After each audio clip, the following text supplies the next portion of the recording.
हिमाचल प्रदेश के कई हिस्सों में भारी बारिश, भूस्खलन और अचानक आई बाढ़ के कारण दुकानें बह गईं, इमारतें ढह गईं, कई इलाकों का आप सब यहाँ आओ और ये ऑनवलप्स ले लो।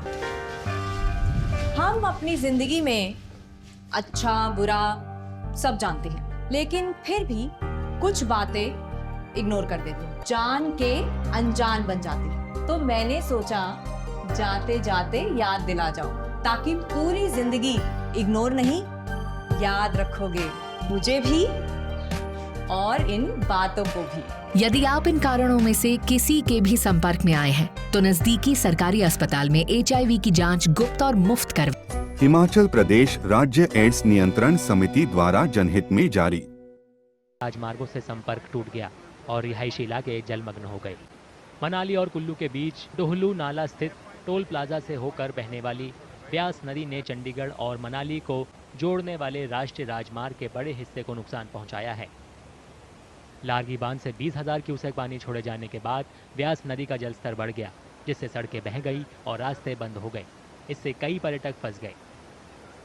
सड़क मार्ग से संपर्क टूटने की वजह से परेशान निवासियों ने बताया कि भारी बारिश ने उनकी जिंदगी मुहाल कर दी है। आज और जो लगातार जो बारिश आ रही है, लगातार जो बाढ़ आ रही है, इससे काफी नुकसान हुआ कुल्लू में।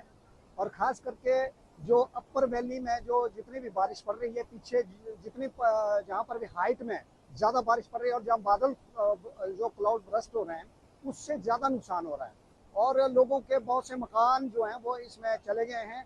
तो इस बार बहुत डेवस्टेशन हुआ है आफ्टर फ्लड्स। कुल्लू मनाली की कनेक्टिविटी बिल्कुल खत्म हो गई है। अभी हम कुल्लू से 2 किलोमीटर दूर खड़े हैं और यहाँ से बिल्कुल रास्ता खत्म है। बाइक वाले बहुत रिस्क से, अपने रिस्क पे यहाँ से क्रॉस कर रहे हैं, क्योंकि जो सड़क है उसके नीचे सिर्फ टायरिंग के ऊपर से बाइक चल रहे हैं। 4 व्हीलर को मना कर दिया उन्होंने, और अगर ज़्यादा वेट वाली कोई चीज़ आती है तो सड़क यहाँ पे धस सकती है और बिल्कुल ही खत्म हो जाएगी कनेक्टिविटी, पैदल चलने को भी नहीं रहेगा। स्थानीय लोगों ने सरकार से बार बार होने वाली घटनाओं से बचने के लिए पक्के निर्माण कराने की अपील की। जिस तरह से कल यहाँ पर फ्लैश फ्लड आया हुआ है, उस तरह से अगर 2-3 घंटे और भी रहता तो यहाँ पर हाईवे का तो यहाँ नामो निशान नहीं रहा हुआ है। प्लस इसकी वजह से जो है हमारे होटल को भी मतलब नुकसान हो सकता है। तो मैं सरकार से ये रिक्वेस्ट करना चाहूँगा कि वैष्णो मंदिर से लेके यहाँ तक जो है इसको टोटल RCC किया जाए, तो अदरवाइज़ तो बहुत मुश्किल है। कल का जो मंजर था वो भयावह था, बहुत परेशान रहे थे हम लोग सभी लोग। तो रिक्वेस्ट है गवर्नमेंट से कि इसको RCC किया जाए, तो ताकि हम भी सेफ रहे, सभी सेफ रहे। बारिश से प्रभावित इलाकों में पुनर्निर्माण कार्य चल रहा है।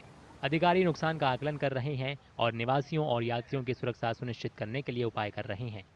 नदी रोड पे आ गई है और ये 7 लोकेशन पे हमारा डैमेजेस हुए हैं, लेकिन हमने अब मशीनरी स्टार्ट कर दी। जैसे वैष्णो माता में आपने देख लिया कि लाइट व्हीकल के लिए हमने रोड थ्रू कर दिया हुआ है।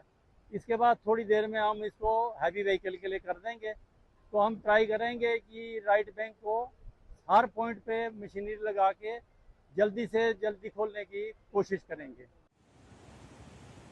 राज्य आपातकालीन परिचालन केंद्र के मुताबिक 20 जून से 26 अगस्त के बीच हिमाचल प्रदेश में बारिश से संबंधित घटनाओं में कम से कम 158 लोगों की मौत हो गई है और 38 लोग लापता हैं।